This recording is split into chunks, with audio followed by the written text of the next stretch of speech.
Hey, Facebook family, Dr. Oneeka Williams, your positive health doc, sparking optimism, cultivating abundance, and helping you to be the healthiest you.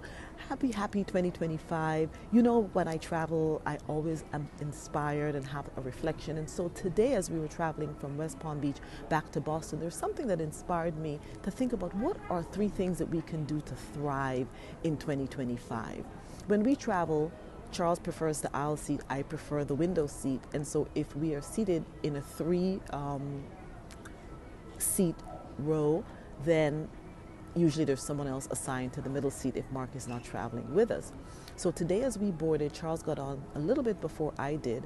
And as I boarded, there was someone sitting in my window seat, and he asked me whether I would be willing to switch the window seat on the other side of the aisle with a couple in whom the male was in the window seat across the aisle, and the woman, his wife, had a baby and she was seated in the middle seat. So they wanted to switch so that they could sit next to each other, and I would then sit on the other side of the aisle on the window seat, not in the same side as Charles.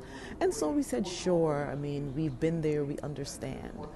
And as the flight was preparing, doors were preparing to close, I heard just ever so slightly the flight attendant say row 4 was open. So immediately my eyes popped open. I lifted my head up, looked behind me because we were seated in the second row, and sure enough, there was no one seated in row 4.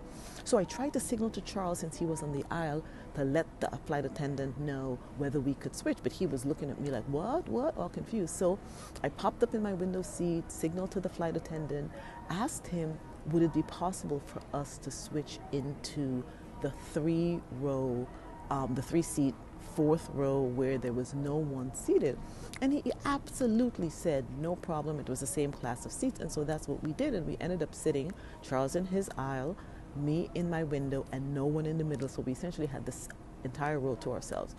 And it made me reflect about how do we thrive in 2025. And there are 3 things that I took away from this interaction and this experience. Number 1, be kind.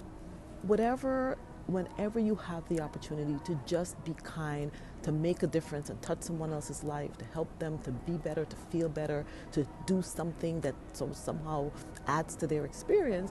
And that's what we did by allowing that couple to have the window seat. And don't you know that God will always show up? So we gave up our seat, and the next thing was staying alert. So often today's world, these kids especially are with the earphones in their ears, completely covered, and so they're cut off from what is happening around them. Because I was not distracted with listening to something in social media, my ears were not covered, I could hear that the flight attendant mentioned that the 4th row was available and open.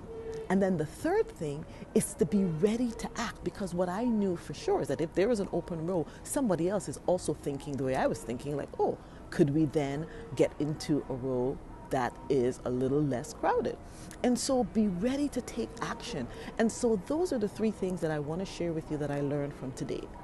Be kind, be alert, stay alert, and be ready to take action. And those are my 3 pearls for thriving in 2025. Be kind, stay alert, and be ready to act. You do those 3 things, that is one of my inspired thoughts for my travel for today. I mean, there are going to be plenty of other things that I know people are going to recommend, but these 3 things, be kind, stay alert, and be ready to move and groove. Take good care. God bless you. Have an amazing day. Please keep the positivity going and share.